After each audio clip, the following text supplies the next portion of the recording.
السلام علیکم۔ ایک دن ابو عبداللہ جلہ رحمۃ اللہ فرماتے ہیں کہ میری والدہ نے میرے والد سے مچھلی کی فرمائش کی۔ والد صاحب بازار تشریف لے گئے، میں بھی ساتھ تھا۔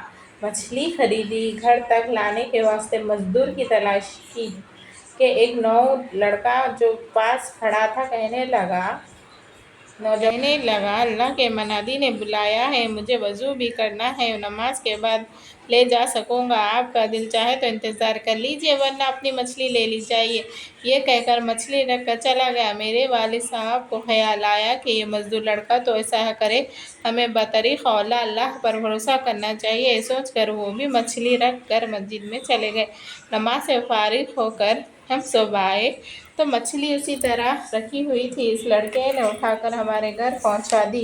گھر جا کر والد نے یہ عجیب قصہ والدہ کو سنایا۔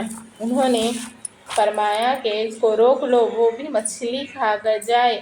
اس سے کہا گیا کہ اس نے جواب دیا کہ میرا تو روزہ ہے۔ والد نے اصرار کیا کہ شام کے وقت یہیں آ کر افطار کرے۔ لڑکے نے کہا میں ایک دفعہ جا کر دوبارہ نہیں آتا، یہ ممکن ہے کہ میں پاس ہی مسجد میں ہوں، شام کو آپ کی دعوت کھا کر چلا جاؤں گا۔ یہ کہہ کر وہ قریب ہی مسجد میں چلا گیا۔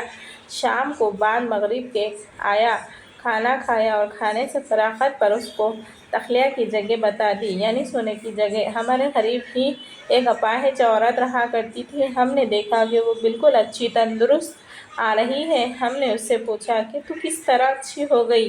کہا میں نے اس مہمان کے طفیل سے دعا کی تھی کہ یا اللہ اس کی برکت سے مجھے اچھا کر دے، وہ فوراً اچھی ہو گئی۔ اس کے بعد جب ہم نے اس کی تخلیہ کی جگہ یعنی سونے کی جگہ اس کو دیکھنے گئے تو دیکھا کہ دروازہ بند ہے اور اس مزدور کا کہیں پتہ نہیں۔ ماشاءاللہ۔